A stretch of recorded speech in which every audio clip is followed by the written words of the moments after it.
abuse in the Phoenix area, and those people who have not survived police abuse, and also to honor the families of people who have been abused by the police in the Phoenix area.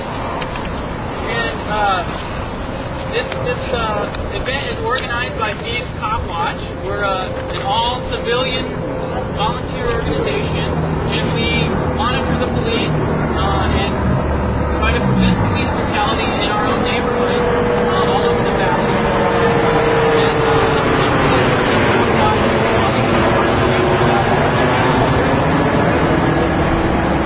And the reason that we're here in this location is because it's the site of a brutal attack on a man named Louie Arriaga Jr.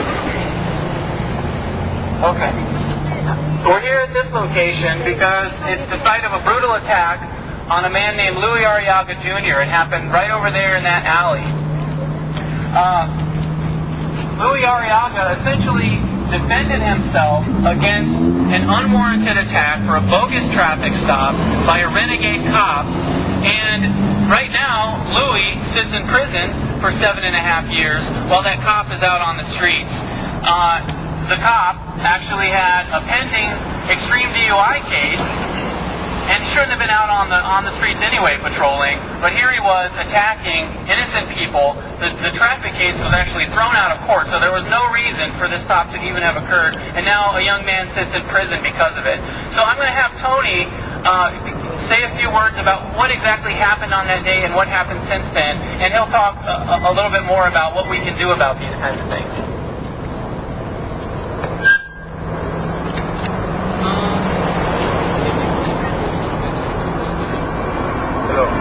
Hi, solo voy a traducir un poquito para los que no entienden. Tiene el propósito de monitorar la policía y las actividades para tratar de asegurar de que no haya instancias de brutalidad. Documentan incidentes, ayuda a gente a llenar sus quejas, enseñan sus derechos. Así es que hay gente que quiere hacerse miembros o participar. Pues la organización siempre necesita voluntarios. La razón que estamos aquí es porque en este lugar aquí, ahí atrás de este banco, en el callejón aquel, fue donde un muchacho, Louie Arriaga, fue brutalmente atacado por un policía que salió fuera de control, de que tenía un caso del DUI en contra de él, que ni siquiera debía de haber estado en la calle trabajando, según la póliza de la misma policía, del departamento de policía.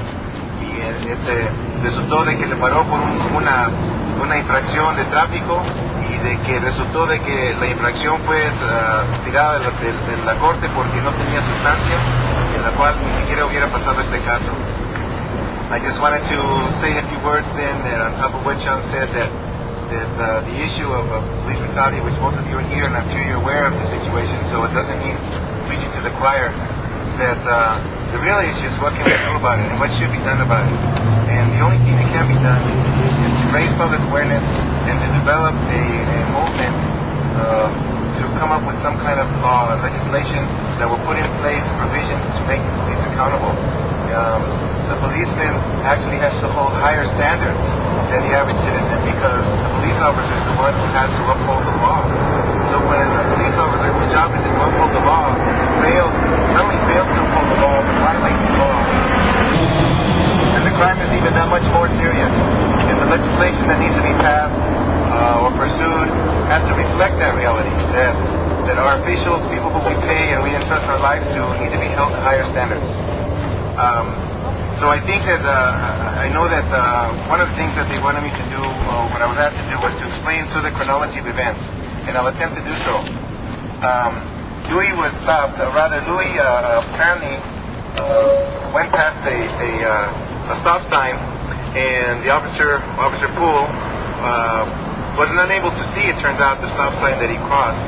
But he said that he saw this guy do a California roll and go past the stop sign, and what he did is instead of stopping Louie right away, he followed him for like 2.5 blocks to this alley over here, and then he turned on his lights. He called in that he saw someone running behind the bank, so I guess that would make it sound more official, his stop. And then basically he proceeded to attack Louie.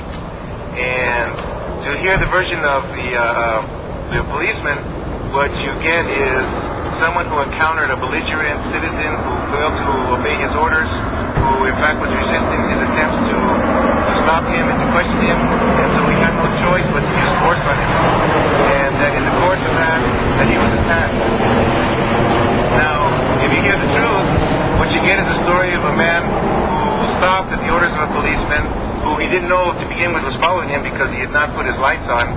And when he did stop, rather than have the opportunity to ask what is wrong, what did I do, here's my ID, immediately began to be attacked.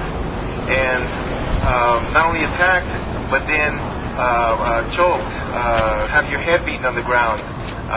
In every way, sense of the word, if this were someone that were just on the street you encountered, you would fear for your life because you think you're stumbled upon a madman, and here's a law officer that's doing this to you. So these are the things that make this case all the more serious, because this is the last thing you'd expect from someone who, like I said, you didn't trust your life to and your safety to. And it makes all the rest of them look bad, all the police officers look bad, because then the attitude that gets generated is this is what we expect from our police. And they are the ones who make it responsible for the community to have such a bad attitude about the police when it's unwarranted. But with cases like this, it is warranted. So I won't continue to talk, only to say that it's important that this information get out to the public, that it turn into a movement for legislation that puts in place provisions that make the police accountable, that they are not just able to do whatever it is that they think has to be done, rather than their clear policies.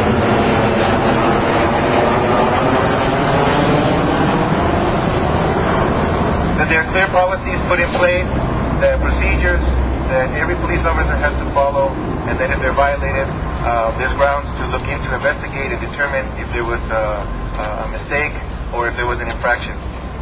So I'm sorry if I took a little too long, but this is the essence of it. Thank you. Thank you. Thank you. Okay, thanks, Tony. Well, as it stands now, Louie is still in prison.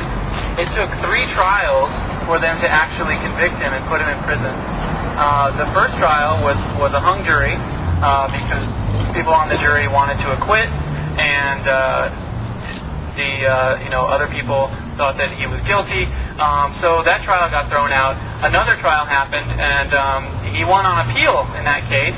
And then they tried him again for a 3rd time, and finally were able to convict him of essentially defending himself against this rogue cop. What we're asking is, we've got some postcards going around. Mark has those postcards, and we are going to be sending these to the mayor and the city manager, asking them to, first of all, give Officer Poole a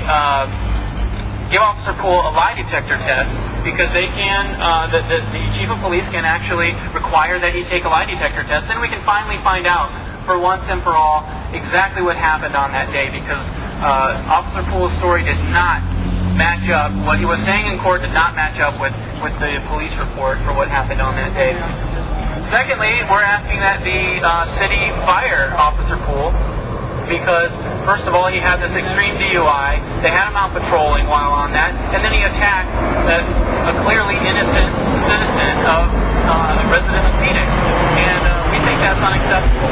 So we're asking that the family has asked that we pass these postcards around, and make sure you put your address on the other side and sign on the front side.